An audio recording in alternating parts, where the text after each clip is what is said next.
joulupukki.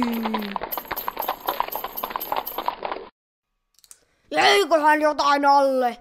Se taisi olla risu. Risu se oli.